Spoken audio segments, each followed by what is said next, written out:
नमस्कार मंडळी, तुम्हा सर्वांचं नवीन एका व्हिडिओमध्ये खूप खूप स्वागत आहे। हो, तुम्ही तर थंबनेलला पाहिलंच ना, अगदी बरोबर आहे।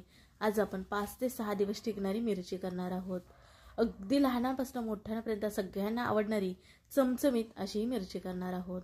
चला तर मग नेमकी कशी बनवायची ते पाहूया। ही रेसिपी करण्यासाठी आपल्याला हवी ही मोठी जाड अशी मिरची, जी की बिलकुल सुद्धा तिखट नसते।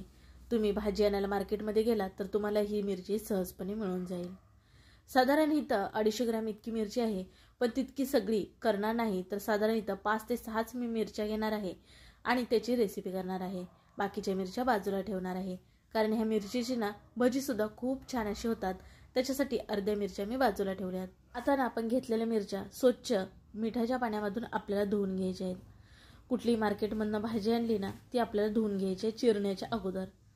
मिरची सुरुवातीला आपण छान अशी धुवून घेतली। आता आपल्याला कोरड्या कपड्याने एखादी पुसून घ्यायची आहे, मगच आपण ही चिरून घेणार आहोत। आता इथं मी मिरच्या पुसून घेते, तोपर्यंत तुम्ही मला सांगा, तुम्ही आपल्या चॅनलला सबस्क्राइब केलं की नाही? केलं असेल तर ठीक आहे, पण नसेल केलं तर पटकन सबस्क्राइब करा बघू, म्हणजे पुढील असे छान व्हिडिओ तुम्हाला पाहायला भेटतील। आता बघा, मिरची छान अशी सगळी पुसून घेतली। आता मिरचीच्या मधीतून आपल्याला चीर मारायची आहे आणि आतमधल्या ज्या बी असतील त्या आपल्याला बाहेर काढायच्या आहेत। आता बी नाही काढला तरी सुद्धा चालेल, कारण ही मिरची काही तिखट नाही। जेव्हा आपण मार्केटमधून ही मिरची विकत आणतो त्यावेळेस बघा अशी हिरवीगारच मिरची घ्यायची आहे, म्हणजे थोडीशी पिवळसर झालेली मिरची ही घ्यायची नाही, कारण ती जरा जास्तच जुनट असते, मग मिरची ही शिजायला वेळ लागतो। त्याच्यामुळे ना अशी हिरवीगार अशी आपल्याला मिरची घ्यायची आहे। मिरचीचा देठ हा कायम हिरवा असावा, म्हणजे समजायचं मिरची आपली ही ताजी फ्रेश अशी आहे। आता बघा, सगळ्या मिरच्या ज्या आहेत त्या मधीतनं चिरून त्याच्यामधले बी काढून घेतल्यात। काही जणांची मिरची बघा पचक लागते, हवी तशीच टेस्टी लागत नाही, म्हणून आपल्याला काय करायचं आहे, थोडंसं ना मिरचीला आतल्या बाजूने मीठ लावून घ्यायचं आहे। आता इथं व्हिडिओमध्ये तुम्ही बघितलाच, सगळ्या मिरचीला आतमधून मीठ चोळून घेतलेलं आहे। आता चला आपण गॅसकडे वळूयात। गॅस चालू करून पॅन ठेवला। पॅनमध्ये आपल्याला फक्त अर्धा पळी इतकंच तेल घालायचं आहे, किंवा पोहे खायचं चमचा म्हणाला तर 2 चमचे इतकं तेल घातलेलं आहे। तेल आपलं गरम झालं की याच्यामध्ये अर्धा चमच इतके जिरे घातले। जिरे आपले फुलले गेले की आपल्याला याच्यामध्ये घालायचे शेंगदाणे, तर 1 छोटी वाटी इतके शेंगदाणे घातलेत, किंवा पोहे खायचं चमचा म्हणालात तर 6 ते 7 चमचे इतके हे शेंगदाणे असतील। शेंगदाणे आपले हलकेसे परतून झाले की आपल्याला ह्याच्यामध्ये 1 चमचभर इतके तीळ घालायचे आहेत। आता इथे मी गावरान तीळ वापरले, तुमच्याकडे कुठले तीळ असतील ते तुम्ही वापरू शकता। नंतर अर्धी वाटी इतकं सुकं खोबरं खिसून घेतलेलं आहे, ते सुकं खोबरं सुद्धा घातलं। आता सुकं खोबरं सुद्धा आपल्याला हलकं सोनेरी कलर येईपर्यंत परतून घ्यायचं आहे। सर्व जिन्नस परतून घेत असताना गॅस मात्र आपल्याला मध्यम तो कमीच ठेवायचा आहे। आता बघा, खोबरं शेंगदाणे छान असे भाजून झाले की आपल्याला ह्याच्यामध्ये अर्धा चमच इतकंच बेसनचं पीठ घालायचं आहे। बेसनचं पीठ घातल्यामुळे ना हा मसाला छान असा बनला जातो, त्याच्यामुळे आपल्याला इथं बेसन पीठ घालायचं आहे। हलकंसं आपल्याला बेसन पीठ सुद्धा परतून घ्यायचं आहे। आता ह्याच्यामध्ये छान असं बेसन पीठ सुद्धा आपलं भाजलं जाईल। बघा, ह्याच्यापेक्षा जास्त सुद्धा आपल्याला काळं करून घ्यायचं आहे, हलकं सोनेरी कलर येऊपर्यंत छान असं हे भाजून घेतलेलं आहे। आता गॅस आपल्याला बंद करायचा आहे। पूर्णपणे हा आता मसाला आपल्याला थंड करून घ्यायचा आहे। आता मसाला हा आपण मिक्सरला वाटून घेणार आहोत। भाजलेले सर्व जिन्नस इथं एका डिशमध्ये काढून ठेवले ते थंड होण्यासाठी। बघा, मी हाताने दाखवले, थंड छान असं झालेलं आहे। मग आपल्याला मिक्सरच्या भांड्यामध्ये घालून घ्यायचं आहे। आता ह्याच्यामध्ये आपण घालणार आहोत लसूण। 4 कुड्या इतक्या लसणाच्या घातल्यात। अर्धा चमच इतका कांदा लसूण मसाला घातलाय। अर्धा चमच इतकं धना पावडर घातले। त्याचबरोबर इथं घातलेलं आहे चवीप्रमाणे मीठ, साधारण अर्धा चमच इतकं घातलेलं आहे।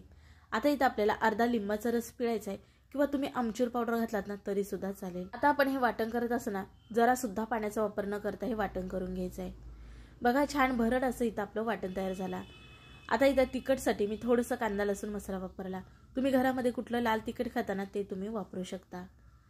आता बघा, आपण तयार केलेला सगळा मसाला ना एका डिशमध्ये काढून घेणार आहोत। पण ना वाटण करत असतानाच त्याच्यामध्ये सगळे सुके मसाले घातले, म्हणजे लाल तिखट, मीठ, धना पावडर असं मिक्सरच्याच भांड्यामध्ये घालून वाटून घेतल्यामुळे ना इथं आपल्याला वेगळं हे मिसळून घ्यावं लागत नाही। मिक्सरच्या भांड्यामध्येच सगळे जिन्नस छान असे फिरून घेतले की छान यांचा एकजीव तयार होतो।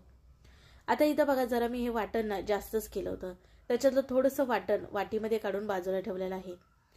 ह्याच्यामध्ये आता आपल्याला कोथिंबीर घालायची, बारीक चिरलेली भरपूर अशी कोथिंबीर घालून घेतलेली आहे।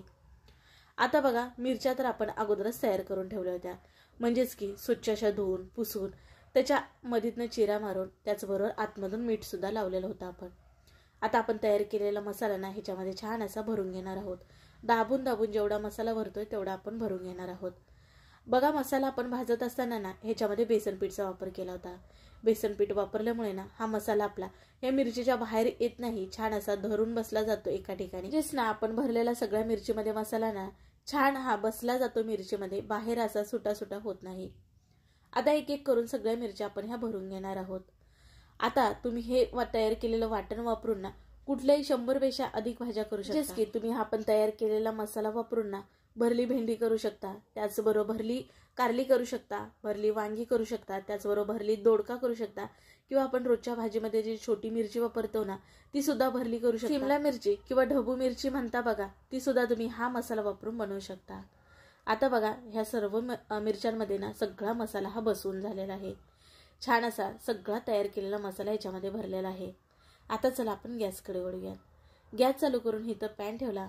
पॅनमध्ये फक्त आपल्याला 1 पळीच तेल घालायचं आहे, ह्याच्यापेक्षा जास्त घालायचं नाही. तेल आपलं गरम झालं की याच्यामध्ये आपल्याला थोडंसं हिंग घालून घ्यायचं आहे. आता हिंग छान आपलं फुललं गेलं की आपण तयार केलेल्या एक एक मिरची याच्यामध्ये सोडून घेणार आहोत. मिरची करण्यासाठी जरा असं पसरटच भांडं वापरायचं, म्हणजे ना ही मिरची सगळीकडनं छान अशी भाजली जाते. आता ही मिरचीचं वरलं जे आवरण आहे, म्हणजेच की मिरची जे कातडं म्हणतात ना ते जरा जाडसर आहे. मिरची शिजायला जरा वेळ लागतो, म्हणून आपल्याला काय करायचं माहितीये का, वरून थोडंसं मीठ भुरभुरून घ्यायचं आहे. थोडंसं मीठ भुरभुरायचं म्हणजे ही मिरची आपली लगेच छान अशी मऊसूत शिजली जाते. आता आपल्याला न हलवता ह्याच्यावरती झाकण ठेवायचं 1 मिनिटासाठी. गॅस इथे बारीक केलेला आहे. आता एक बाजू आपली हलकीशी मिरचीची भाजली गेली की आपल्याला मिरचीची बाजू जी आहे ती बदलून घ्यायची आहे. बघा इथे व्हिडिओमध्ये दाखवल्याप्रमाणे, म्हणजे सगळीकडे मिरची आपली भाजायला हवी, म्हणून आपल्याला अलगत अलगत मिरचीची अशी बाजू बदलून घ्यायची आहे. पुन्हा आपण झाकण ठेवलेलं आहे आणि तेल बघा एकाच बाजूला होतं, म्हणून इथं पॅन थोडासा असा फिरवून घेतला, म्हणजे तेल हे आपल्या सगळीकडे पसरलं जाईल. आता छान अशा मिरचीच्या एक एक करून बाजू बदलून चौखंड छान अशी आपल्याला ही मिरची भाजून घ्यायची आहे. पण बघा मिरचीमधलं जो मसाला आपण भरलेला आहे तो बाहेर येणार नाही याची आपल्याला काळजी घ्यायची आहे. म्हणजे अलगदपणेच आपल्याला ही मिरची अलटी पलटी करून घ्यायची आहे. आता इथं व्हिडिओमध्ये तुम्हाला दिसतच आपण वाटण करत असताना थोडंसं बेसन पीठ वापरल्यामुळे ना खमंग छान चवदार तर आपली मिरची होतेच, त्याचबरोबर आपलं हे सारण सुद्धा बाहेर येत नाही. छान असं बेसन पीठ असल्यामुळे ना ते आतमध्ये सारण राहतं.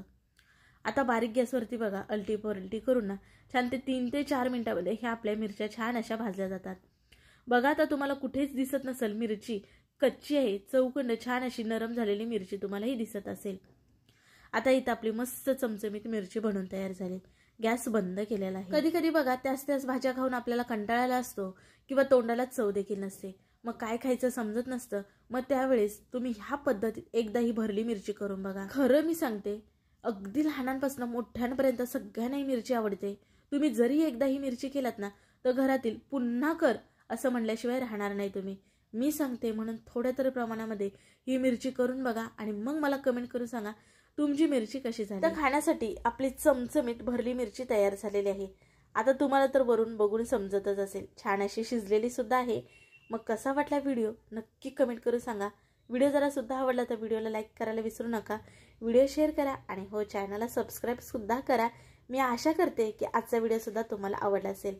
चला मग पुन्हा भेटू अशा नवीन एका रेसिपीमध्ये. तोपर्यंत बाय.